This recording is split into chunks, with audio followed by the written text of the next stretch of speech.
ইরানের সামরিক বাহিনী অপারেশন ট্রু প্রমিস 3-র পঞ্চদশ ধাপে ইসরায়েলের সামরিক ও শিল্প স্থাপনায় ব্যাপক মিসাইল ও ড্রোন হামলা চালিয়েছে। বৃহস্পতিবার চালানো এই হামলাটি ছিল এখন পর্যন্ত সবচেয়ে বড় পাল্টা আঘাত, যার লক্ষ্য ছিল তেল আবিব ও হাইফার গুরুত্বপূর্ণ সামরিক ও প্রযুক্তি কেন্দ্র। ইরানের ইসলামী বিপ্লবী গার্ড কোর আইআরজিসি এক বিবৃতিতে জানিয়েছে, সর্বশেষ ধাপে শতাধিক নানা রকমের আত্মঘাতী ও কমব্যাট ড্রোন ব্যবহার করা হয়েছে, যার বেশিরভাগই ইসরায়েলের ক্ষেপণাস্ত্র প্রতিরক্ষা ব্যবস্থা লক্ষ্য করে ছোড়া হয়।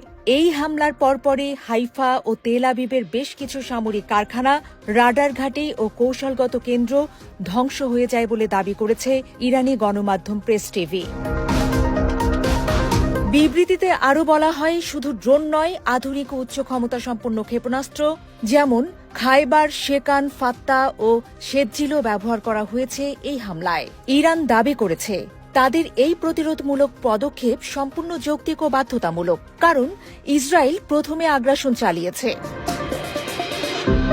এই অপারেশনের আগে বুধবার এক ভিডিও ভাষণে ইরানের সর্বোচ্চ নেতা আয়াতুল্লাহ আলী খামেনি হুঁশিয়ারি দিয়েছিলেন, ইরান কখনো কোনো চাপের কাছে মাথা নত করবে না, আর কোনো চাপ যদি চাপিয়ে দেয়া হয় তার জবাব কঠোর ও ধ্বংসাত্মক হবে।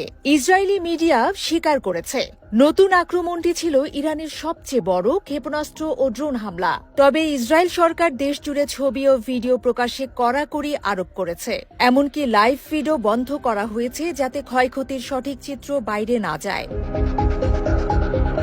অন্যদিকে ইরানের নতুন কৌশল ও উন্নত প্রযুক্তির কারণে মার্কিন সমর্থিত ইসরায়েলি প্রতিরক্ষা ব্যবস্থা প্রায় নিষ্ক্রিয় হয়ে পড়েছে।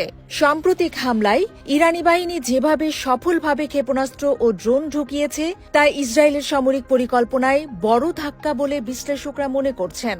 বিশেষজ্ঞদের মতে, এই হামলা মধ্যপ্রাচ্যের ভূরাজনৈতিক পরিস্থিতিতে নতুন মাত্রা যোগ করেছে।